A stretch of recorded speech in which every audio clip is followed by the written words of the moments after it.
చేసేస్తున్నాను. సో ఇక్కడ new napkin అని ఉంది, ఇక్కడ బ్లాంక్ నాప్కిన్ అని చెప్పి సెలెక్ట్ చేసుకున్నాను. సో ఇక్కడ నేనైతే ఇస్తాను ఏంటి అని, ఆల్రెడీ కాపీ చేసుకున్నాను కాబట్టి దాన్ని ప్లేస్ చేసేసుకుంటా. So wake up and fresh up day ఇదనమాట. సో ఇది ఇచ్చేసిన తర్వాత నీకు లెఫ్ట్ సైడ్ ఇక్కడ బ్లూ కలర్లో థండర్ సింబల్ అనేది ఉంటుంది, దాన్ని అయితే క్లిక్ చేసుకోవాలి. అలా క్లిక్ చేసుకున్నప్పుడు 1 minute ఒక 5 seconds అలా టైం తీసుకుంటుంది. ఆటోమేటిక్గా మీకు ఇమేజెస్ అయితే ఫామ్ అయిపోతాయి చూసి. సో లెఫ్ట్ సైడ్ అయితే మీకు ఇమేజెస్ అయితే ఫామ్ అయిపోయాయి చూడండి.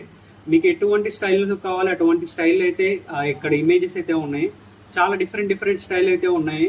సో నాకు సపోజ్ ఫర్ ఎగ్జాంపుల్ ఇది నచ్చింది, యాక్చువల్గా ఈ స్టైల్స్ నచ్చాయి. సో ఈ సెలెక్ట్ చేసుకుంటున్నాను. ఈ సెలెక్ట్ చేసుకున్న తర్వాత వీటిలో చూడండి, సో